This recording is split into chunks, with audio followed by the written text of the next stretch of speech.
Watch this.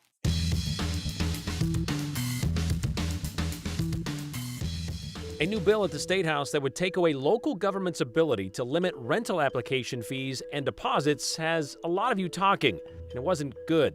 We heard you, so did the sponsor of the bill, and that wasn't good either. So now we're hearing from him. Maybe he can explain it better. They got COVID a while ago, and it hasn't really gone away. Now they've contracted the latest variant of the virus. Long haulers tell us how Omicron has made their symptoms worse. For decades, some Idahoans have suffered from the effects of nuclear radiation testing, but they were left off the list of those who would be compensated for it. Could that change? You asked, we tracked down the answer. Affordable housing has been a hot topic in Boise, in Ada County, in the Treasure Valley, and in all of Idaho for a few years now. The problem? Well, not enough of it to go around. Not only the cost of the house or apartment, but a lot of times the cost to just get in one. Application fees and deposits. It's become such a problem. Back in 2019, the city of Boise passed an ordinance that put a cap on application fees at $30. It's a welcomed relief for those looking for a place to live, for sure. Well, there's a bill in the State House right now that would undo that. And we've heard from a lot of you this week, very much against it. But what's the reasoning behind it? We asked that question and others of the bill's sponsor, Representative Joe Palmer. Here's Joe Paris. House Bill 442 has created a lot of conversation this week at the Capitol and online. There is a lot of questions, so let's get into it. For starters, bill sponsor Representative Joe Palmer explains what the bill does. All the bill basically does is goes along with, I believe, what was the bill's original intent, is to keep government out of the business of renting properties. Representative Palmer highlights that under current Idaho law, the government cannot regulate rent prices. The proposed bill would simply add to that, preventing the government from regulating fees or deposits for residential rental properties. Government cannot step in and tell you what to rent your property for, but they can adjust any fees or deposits. And I don't think that's the right thing to do. I think business needs to make those decisions for themselves. It's also about consistency across Idaho, Palmer says. Currently, we have certain cities that are doing certain things, different prices. And, really, if a city is charging a fee, they really should be just charging a fee of what it costs them to do the fee. They shouldn't be making money off any fees. And so they're doing all kinds of licensing and that kind of thing. This is, how do you regulate the different types of things that they're doing? And this is one thing that I just don't think that they should be involved with regulating. Critics of the bill say it puts renters in a tough spot, especially low-income renters. In Boise, for example, there's a rule that rental applications must be capped at $30. This legislation would remove that cap and any cap like it. Palmer says he understands that point, but that recent growth has made this a supply and demand issue, not a rental fees issue. The supply and demand it's the problem. We have the demand right now. We just can't build them fast enough. People are building apartments as fast as they can. And as they come here, as long as regulations are few and far between, they're going to continue to grow and build whatever product people are going to buy, whether it be an apartment for rent or anything. I asked Representative Palmer about concerns that his bill could promote price gouging or unfair renting practices. Palmer says there will always be bad actors out there. We know that, and they need to be addressed, but outside of this legislation. He adds that he's open to taking on price gouging. If a bill is brought to me that helps to protect people, that is not regulatory on somebody, absolutely, I would be happy to look at that. As far as price gouging, you are going to have bad players that do certain things. Palmer says he has heard criticism on the bill, but says he's also had support from constituents who say rental caps make running their rentals difficult in terms of keeping up with costs. A constituent of mine called me up, was very happy that I was running this bill, and said, I have 4 rentals inside Boise. I paid $90 a piece for every one of them for the background checks. Palmer says to him, this is about keeping government out of business. He says alongside the topic, he knows Idaho needs to keep up with growth by creating more housing and staying attractive to newcomers. It's just that easy. Anytime you see more regulation, businesses go away from it because it costs them more to make their profits. All right, Joe, we know price gouging is a hard thing to prove, but that's something you could deal with on a different topic or different day. But this bill, similar bill, was brought forth last legislative session, derailed because the person that brought it forward had some connection to rental property, therefore had a vested interest in it. What are the chances that's happening now? Yeah, and there's been a lot of questions on social media that we've got people saying, well, does Representative Palmer, does he have residential rentals that he's trying to, get in for himself? And I asked Representative Palmer, and he told me he does not own or operate any residential properties that would be rented out for tenants or anything like that. He tells me that as a businessman, he and his family, they have some commercial properties. But he was very clear to me, Brian, when I asked him this, he said, this isn't about supporting himself. This isn't about a business that he's really involved in. He tells me that to him, this is about keeping government out of business. And he also says it's about cleaning up the Idaho law that says the government cannot be involved in talking about rental prices. He believes it should extend to fees as well. Okay, so basically he's just calling it a clerical bill, as you said, right? Yeah, he really says he's cleaning up the language here of the Idaho bill, and he really believes that the intent, when it was drafted originally, was to keep the government out of renting. He thinks that this was an oversight. He says he simply wants to fix the language in that. He says to him, this isn't about anything other than that.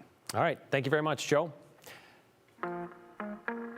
Well, I want to tell you, I'm standing up against this bill today because I want tax cuts. Because I want tax cuts. It bears repeating, I am standing against this bill because I want tax cuts.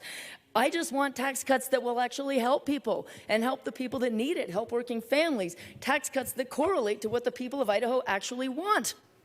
Safe to say a vast majority of Idahoans want some of their money back. This past year, we've been giving it to the government through sales tax, income taxes, corporate taxes, kind of like Rip Taylor confetti. 2021's fiscal year, which ended in June, Idaho received a record $5 billion in such revenue, helping push our state budget surplus to its highest ever, $1.9 billion. So here we are, a little more than a week into the 2022 legislative session, a time when most bills are still in committee, getting worked out. The House has passed the largest tax relief bill in Idaho history, $600 million. This one would top the one passed into law last session, and that's a big deal. But it's the timing of this bill that had some members questioning the chamber's priorities. There are so many pressing needs in the state of Idaho right now, arising from underinvestment over the course of a decade or more. As we all know, we're the lowest education funding per pupil in America. We're hemorrhaging teachers who are grossly underpaid as compared to other states and other professions. We have a child care crisis that's leading to a workforce crisis. If businesses are leaving the state, it's not because of our income tax rate or our corporate tax rate. It's because they can't find child care for their workers, and they can't find an educated workforce, and they can't find housing for their workforce. Representative Rubel went on to list other things that should be taken care of first, like Idaho is one of only 4 states without early childhood education, a foster care system on the brink of collapse, she said, and more than 1,500 bridges in need of repair across the state. Well, even some of the Republicans in the House, like Representative Tammy Nichols, said they've been hearing more about property tax relief and eliminating the sales tax from constituents, rather than that minimum $75 rebate from the state. But after all, giving money back is giving money back. And Representative Mike Moyle, one of the sponsors of the bill, he wrapped up the debate like this. Last year, we passed an income tax cut bill, which was the biggest tax relief bill in Idaho history. Guess what happened when we came back here in January? We had the biggest flipping surplus we've ever had. Why? Because you gave the money back to the people. And what did they do? They spend it. And when they spend it, people got jobs, and the economy rolled, and it turned around, and it rolled, and it came back to us. And we're able to now do it again. And hopefully with this even larger relief bill, tax relief bill, we will come back to even larger surpluses next year, and we can do it again. The bill passed the House, by the way, 57-13, almost right along party lines. Representative Fred Wood, the only Republican to vote against it, saying that $1.9 billion, merely a forecasted surplus, and he would rather wait until that money actually actualizes. Representative Moyle pointed out after this $600 million tax relief bill, there's still a lot of surplus left to take care of a lot of other things, like $1.3 billion. And it's only January 20th. There's still time to take another look at property tax relief and getting rid of the sales tax on groceries. Could those two things still get done? Well, not according to 2 other members of the chamber.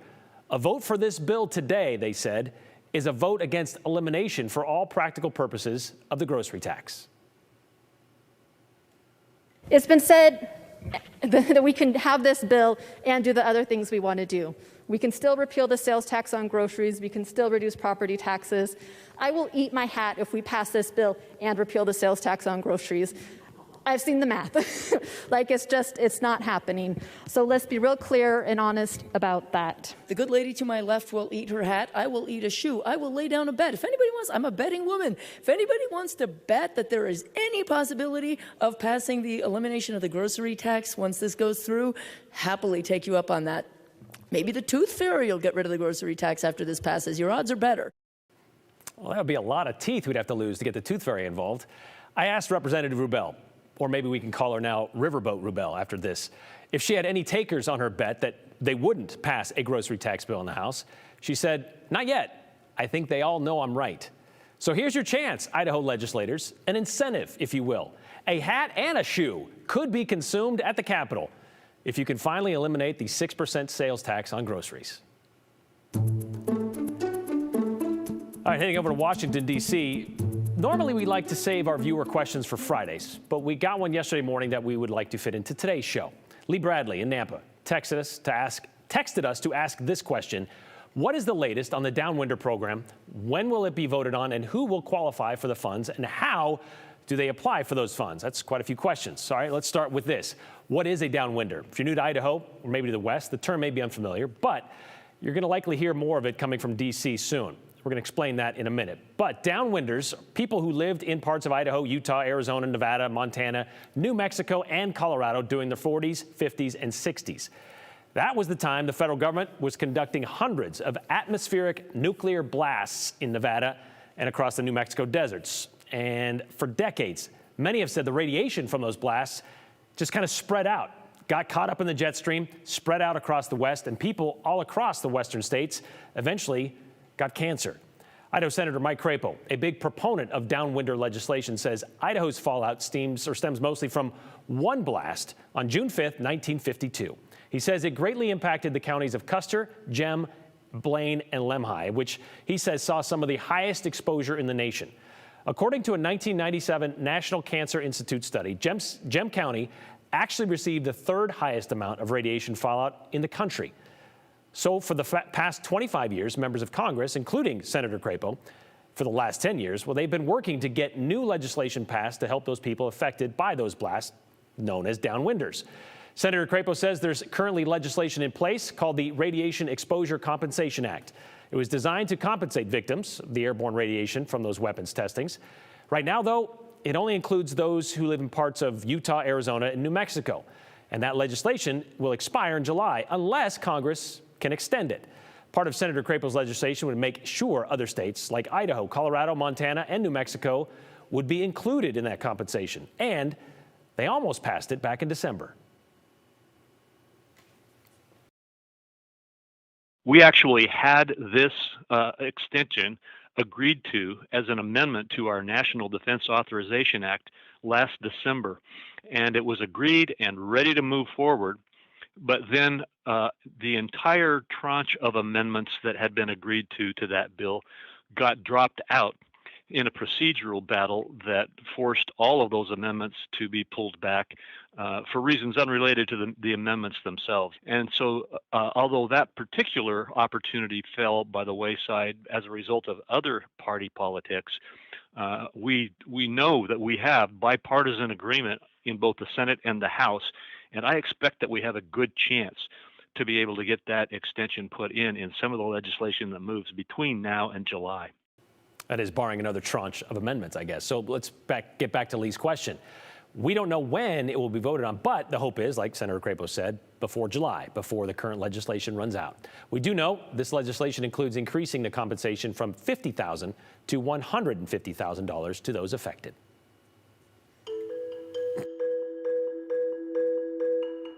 For some, the coronavirus has lasted longer than the time it takes to quarantine. It's brought on lingering symptoms that many just can't seem to shake. Long haulers explain why Omicron has made it worse. Sure, the roads may be a mess right now, but it's almost the end of the work week, and there's still time to send us your text messages. See, glass half full. Send us your story ideas or your comments about today's stories. The number is on your screen, 208-321-5614. Don't forget to include your name and the hashtag #the208. We're going to try to share yours at the end of the show. If we don't, well, there's always tomorrow. Again, glass half full.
Another record day in Idaho yesterday. More than 4,500 new COVID cases reported, which smashes the old record set earlier this week of 3,800. And with the state's COVID testing backlog of more than 31,000 cases, it's likely going to be a long road. Those who know about long roads, COVID long haulers, they're still dealing with lingering symptoms from previous variants. And now their road to recovery could be even longer because of the Omicron variant. Katya Stepovic spoke with two women, both of whom consider themselves long haulers, about how their symptoms or how they have handled an Omicron infection and what most concerns them about having another layer. I feel like a lot of people, they say, oh, my case was mild. When it comes to Omicron, that seems to be the common theme for people. Milder symptoms for those who are fully vaccinated. But for long haulers, the fear of getting infected with COVID again, even if it is Omicron, is worrisome. Are these symptoms ever going to go away? Are we ever going to get our life back? Our old life back, where not have to worry about catching something and the symptoms coming back or being worse. That's the concern that creeps into Sharon's mind, who still suffers from fatigue and a cough over a year after getting infected with COVID. If it was going to make it better, then I'd be going, okay, bring it on, But according to Amber O'Toole, who's been a long hauler since March of 2020, getting infected by COVID, and she thinks it was Omicron weeks ago, made her lingering symptoms worse. This made it so I'm sleeping a lot more. I'm in more pain. My headaches are more severe than what they were. O'Toole says before getting COVID, she was perfectly healthy. Since then, she's dealt with over 60 different symptoms she says are lingering effects of kind COVID. of struggling it mainly in my hands.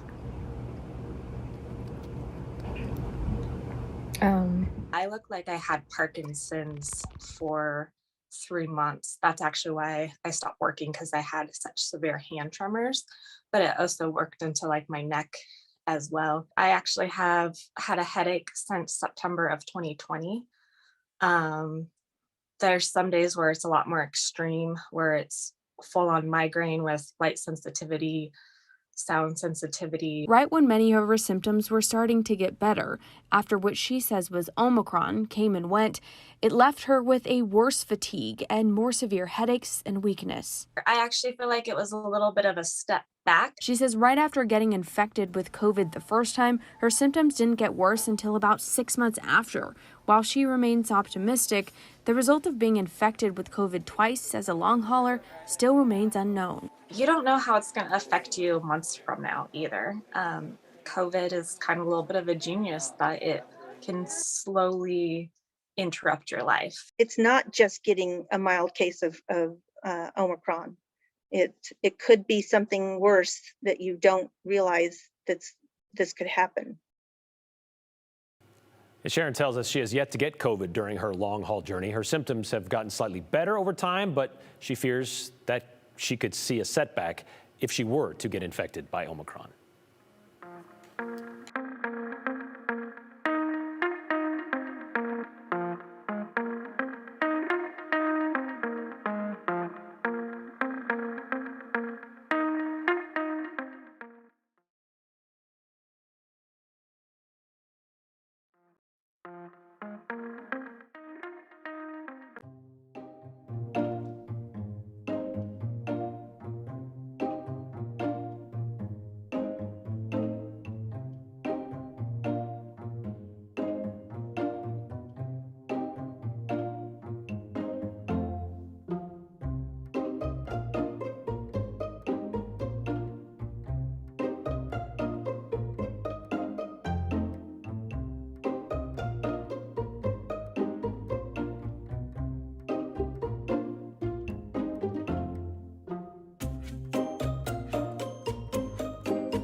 right, so no snow on that 7-day forecast, but boy, it hit us hard and fast here in the valley just a bit ago, didn't it? Well, since it stopped, not before dropping 2 inches of snow here at the studio, as you heard Rick talk about earlier in the day. But we decided we wanted to see how it measured up. So we put out a can of beer out on our patio, a 208 can, of course. I mean, because, of course.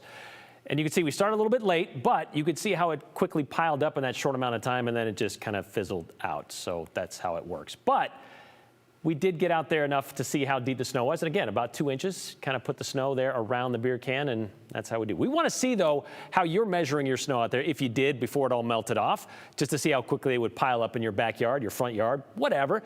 Make sure you tag us on social media using the hashtag #the208. But as you're heading out, we just have to warn you, because we have to, just be careful out there.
All right, a lot of comments sent in today about the tax bill working its way through the State House, plus the rental fee and application rental fee and deposits bill also working its way through the State House. How do they justify not repealing the grocery tax when that affects all of us? Makes the most sense, says Patty in Boise.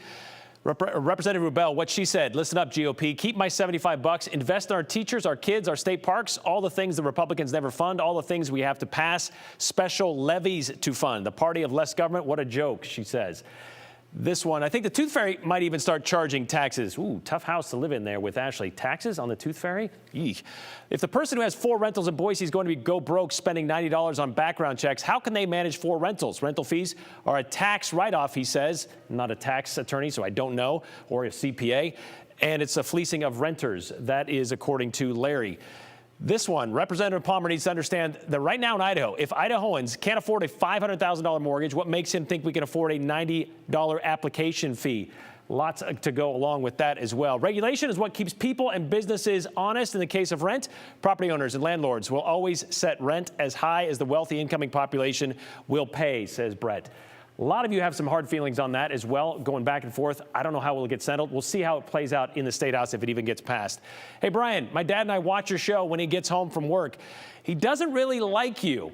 Okay, but I think you're cool. Thanks. Wonder why he still watches your show, though. Must secretly like you. We'll take the haters, too, Colby. Thanks for letting us know. Say hi to your dad. We'll see you tomorrow.